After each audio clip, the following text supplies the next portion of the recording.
Olá, pessoal! Nos últimos meses tem sido muito comum nos noticiários, devido aí aos últimos acontecimentos no cenário político brasileiro, temas como crime de responsabilidade, improbidade administrativa, crime contra a administração pública e corrupção. Mas e você, sabe o que é e qual é a diferença entre elas? Vamos ver? Crime de responsabilidade. Segundo a Lei nº 1079, de 10 de abril de 1950, o crime de responsabilidade é uma ação ilícita cometida por um agente político, ou seja, o presidente da República, ministros de Estado do Supremo Tribunal Federal, governadores e secretários de Estado. Qualquer conduta que contraria as normas estabelecidas na Constituição é uma infração político-administrativa. Já os crimes de responsabilidade praticados pelos prefeitos e vereadores são regidos pelo Decreto de Lei nº 201/1967. Comete crime de responsabilidade quem atentar contra a Constituição Federal, contra a manutenção da União, o livre exercício dos poderes, a segurança interna do país, a lei orçamentária, etc.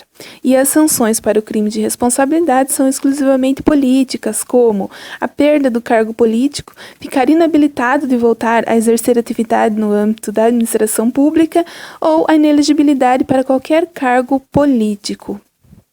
Improbidade administrativa. Assim como o crime de responsabilidade, o ato da improbidade administrativa é uma ação ilícita cometida por um agente público. A Lei nº 8.429, de 2 de junho de 1992, classifica os atos ilícitos de improbidade como uma conduta de natureza civil e não penal. Constitui ato de improbidade administrativa o enriquecimento ilícito, dano ao erário, atentar contra os princípios da administração pública, qualquer ação ou omissão que viole os deveres de honestidade, imparcialidade, legalidade e lealdade às instituições, entre outros, se constitui ato de improbidade administrativa. E as sanções para a improbidade administrativa são multas, suspensão dos direitos políticos e a perda da função pública. Crime contra a administração pública. Ao contrário do crime de responsabilidade e improbidade administrativa, que pertence à esfera civil, o crime contra a administração pública pertence à esfera criminal, previsto no Código Penal brasileiro. Dentre esses crimes, podemos citar o exercício arbitrário ou uso de poder, a falsificação de papéis públicos, a má gestão praticada pela administração, a apropriação indébita previdenciária, lavagem ou ocultação de bens oriundos de corrupção, emprego irregular de verbas ou renda pública, contrabando ou descaminho, corrupção ativa, entre outros. E a pena para o crime contra a administração pública é de 2 a 12 anos de reclusão. Corrupção. Infelizmente, é a primeira palavra que nos vem à cabeça quando se fala em política no Brasil.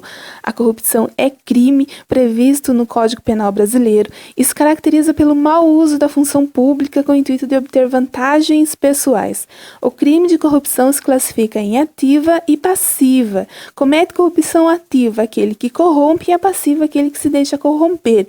Ou seja, por exemplo, aquele que paga a propina, ele comete corrupção ativa, e aquele que recebe a corrupção passiva. É muito comum no âmbito da administração pública a corrupção passiva, que é quando um agente público faz ou deixa de fazer algo em troca de dinheiro ou favores pessoais.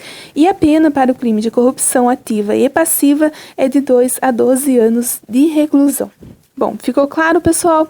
Para saber mais, você pode pesquisar artigo 85 da Constituição Federal, artigo 11 da Lei de Improbidade Administrativa, Código Penal, artigos 312 ao 327, artigos 317 e 333 do Código Penal, artigo 5º da Lei Anticorrupção, tá bom? Bom, por hoje é só. Deixe seus comentários. Esse é um espaço democrático e todas as opiniões serão sempre muito bem-vindas.